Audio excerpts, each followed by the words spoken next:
Hello everyone, welcome back to my channel Papiya's blog. তো কেমন আছো তোমরা সবাই? আশা করি সুস্থ আছো, ভালো আছো।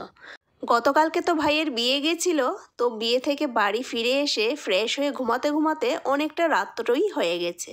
তো সকালবেলা ঘুম থেকে উঠতে না অনেকটাই লেট হয়ে গেছে। তো ঘুম থেকে উঠেই প্রথমে খাওয়া দাওয়াটা সেরে নিলাম। আর খাওয়া দাওয়া সারতে না সারতেই এদিকে মেয়ের বাড়ি থেকে যা যা ফার্নিচার দিয়েছে মেয়েকে ওইগুলি চলে এসেছে। তো এই ফার্নিচারগুলি এখন গাড়ি থেকে নামিয়ে বাড়ির ভিতর রাখছে, পরে এগুলি ধীরে ধীরে ঘরের ভিতর সেট করে নেবে। আবার বিকালেই তো আজকে ভাই বউকে নিয়ে চলে আসবে, তো ওরা আসার আগেই এই ফার্নিচারগুলি দিয়ে ভাইয়ের ঘরটা কিন্তু সেট করে নিতে হবে। আপাতত ফার্নিচারগুলি গাড়ি থেকে নামিয়ে এদিক ওদিক রাখছে, তবে বিকেলের আগেই কিন্তু ফার্নিচারগুলি ঘরে ঢুকিয়ে নেবে। তো গাইজ এখন বিকেল 7:30 বাজে, আর এখন যাচ্ছি ভাই আর ভাইয়ের বউকে নিয়ে আসার জন্য ওই বাড়ি থেকে। এই যে আমি যাচ্ছি, বোন যাচ্ছে আর বোনের বর যাচ্ছে, আর সাথে বোনের ছেলে যাচ্ছে। তো আমরা 4জন মিলে যাচ্ছি ভাই আর ভাইয়ের বউকে নিয়ে আসার জন্য। তো চলো যাই, নিয়ে আসি আর।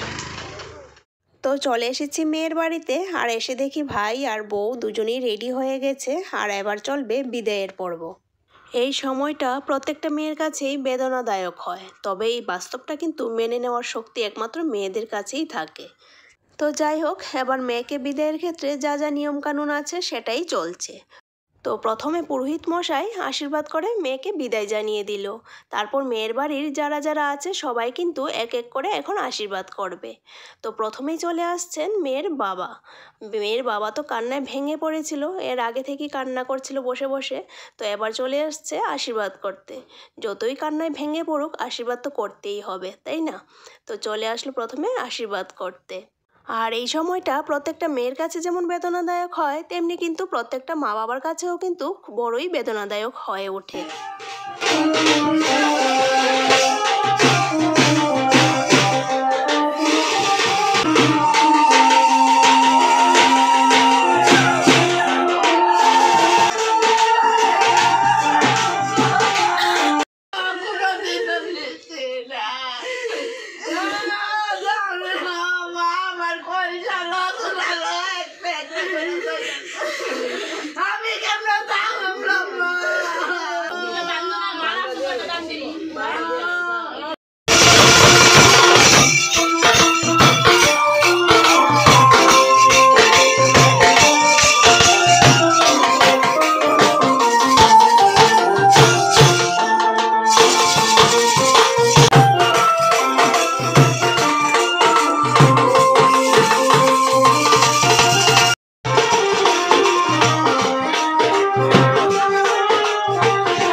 মেয়ের বাড়ি থেকে বিদায় নিয়ে ভাই আর ভাইয়ের বউকে নিয়ে চলে এসেছি, আর এখন যাব বাড়িতে।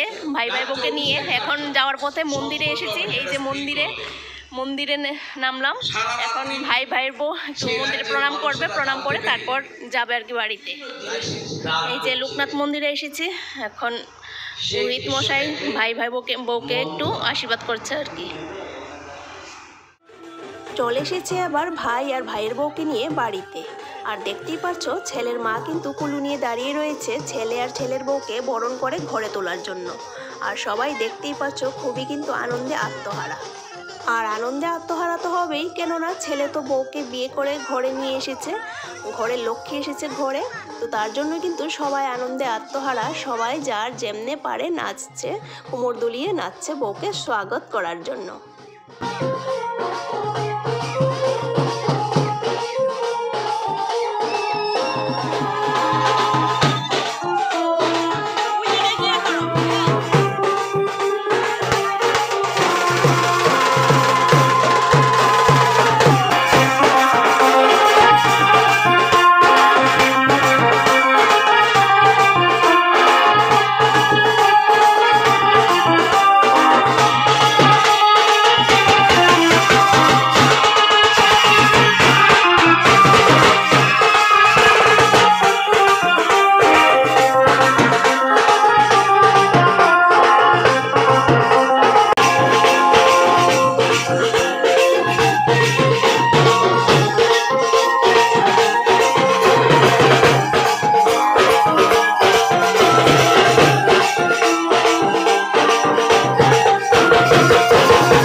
বউকে বরণ করা হয়ে গেছে, তারপর মিষ্টিমুখ করানোও কিন্তু কমপ্লিট হয়ে গেল। এবার ঘরে প্রবেশ করার পালা। আর এখানে দেখতেই পারছো ফুল দিয়ে একটা ওয়েলকাম বানিয়েছে খুব সুন্দর করে। আর ঘরে ঢোকার যে জায়গাটা আছে সেখানে একটা কাপড় বিছিয়ে দিয়েছে, তার উপর কয়েকটা ফল রেখেছে। তো এক এক করে ফলগুলি উঠিয়ে বর বউকে এক এক করে হাতে দেবে, এটাই নাকি নিয়ম। তারপর এদিকে দেখতেই পারছো দরজার পাশে দুই সাইডে দুইটা কি রেখেছে গামলার মতো, এটা উঠিয়ে দেখবে এখানে এটার ভিতর কি আছে আর কি। তো সব কিছু রিচুয়াল কমপ্লিট হয়ে গেল ঢোকানোর আগে, ঘরে ঢোকানোর আগে। আর এবার ভাই বউকে কোলে তুলে ঘরে প্রবেশ করালো। আর এই জিনিসটা না বেশ সুন্দর লাগলো, খুবই ভালোই লাগলো। আর এবার ঘরের ভিতরে যা যা রিচুয়াল আছে ওইগুলি এখন চলছে। তো প্রথমে ছেলে আর ছেলের বউকে কোলে নিয়ে বসলো মা, মানে ছেলের মা ছেলে আর ছেলের বউকে কোলে নিয়ে বসলো, তারপর দুধ খাওয়ালো। আর প্রথমে বিয়ে করতে যাওয়ার আগে তো শুধু ছেলে বসেছিল, এবার বউকে নিয়ে যখন ঘরে আসলো ছেলে ছেলের বউকে দুজনকেই কিন্তু কোলে নিয়ে বসে দুধ খাওয়ালো। মানে যা যা রিচুয়াল আছে ওইগুলি এখন করছে। তো এটাও আবার রিচুয়াল আছে নাকি চুল দিয়ে, চুলের আগা দিয়ে ছেলে আর ছেলের বউয়ের মুখ মুছে দেবে, মানে দুধ খাওয়ানোর পর আর কি। তো এটাই চলছে। ওইগুলি করার পর এবার কোলে নিয়ে ছেলের বউকে যে আশীর্বাদ করে গয়না দেয়, মানে যার যে যতটুকু সামর্থ্য ততটুকুই দেয়। তো যাই হোক, ছেলের বউকে কোলে নিয়ে গলার দিয়েছিল, তো সেটাই এখন কিন্তু পরিয়ে দিচ্ছে। এবার ভাই আর ভাইয়ের বউকে আশীর্বাদ করার জন্য কিন্তু মা বাবু বাকি রয়ে গেছিল। কেন কি বউ যখন বাড়িতে এসেছিল তখন কিন্তু মার শরীরটা খারাপ ছিল, মা শুয়ে রয়েছিল, তখন উঠতে পারেনি, তার জন্য আর করতে পারিনি আশীর্বাদ। তারপর ঘরে যখন আসলো তখন একটু উঠে, মানে একটু ভালো লাগছিল তখন উঠে একটু আশীর্বাদ করলো। তো যাই হোক, এবার সব কিছু কমপ্লিট হয়ে গেল আশীর্বাদ করা। আর এবার চলছে পাশা খেলা, মানে যা যা নিয়ম আছে প্রায় শেষের পথে। এবার এই পাশা খেলাটা হলেই কিন্তু যত সব নিয়ম আছে সব কিছু আজকের জন্য কমপ্লিট। তারপর খাওয়া দাওয়া করে একটু বিশ্রাম করবে। আর আজকে সারাদিনের খুব দখল গেছে, শুধু আজকে না গতকালকেও প্রচণ্ড দখল গেছে, গতকালকে তো বিয়ে গেছিলো। তো দুটো দিন ধরে কিন্তু বেশ দখলই যাচ্ছে। তো এখন যত তাড়াতাড়ি সম্ভব খাওয়া দাওয়া করে বিশ্রাম করাটাই ভালো। তো তার জন্য কিন্তু ঝটপট করে যত সব রিচুয়াল আছে সেগুলি কমপ্লিট করে দিচ্ছে। তবে শরীরে যতই টায়ার্ডনেস থাকুক, বিয়ের যত সব রিচুয়াল আছে ওইগুলি তো মেনে চলতেই হবে, তাই না? তো তার জন্যই কিন্তু যতটুকু সম্ভব তাড়াতাড়ি করেই করছে, যাতে রিচুয়ালগুলিও মানা হয় আর টায়ার্ডনেস দূর করার জন্য যাতে একটু বিশ্রামও করার সময় পাওয়া যায়, মানে তাড়াতাড়ি বিশ্রাম করার জন্য ঘুমাতে যাওয়া যায় আর কি। তো যাই হোক, রিচুয়ালগুলি তো এখন চলতেই থাকবে। আর একটা বিয়ের সম্পন্ন হওয়ার ক্ষেত্রে কিন্তু বিয়ে শুরু থেকে শেষ অবধি অনেক ধকল যায়, মেয়ের বাড়ির দিকেও ছেলের বাড়ির দিকেও, দুনো দিক থেকেই কিন্তু বিরাট দখল যায় দুনো দিকেই।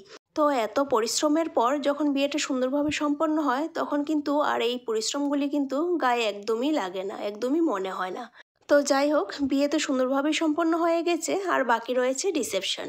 ওইটাও যাতে সুন্দরভাবে সম্পন্ন হয় সেটাই কিন্তু কামনা করছি। তাহলে চলো আজকের এই ব্লগটা এই পর্যন্তই, আবার দেখা হচ্ছে তোমাদের সাথে নতুন আরেকটা ব্লগের সাথে। তাহলে আজকের জন্য এতটুকুই, টাটা।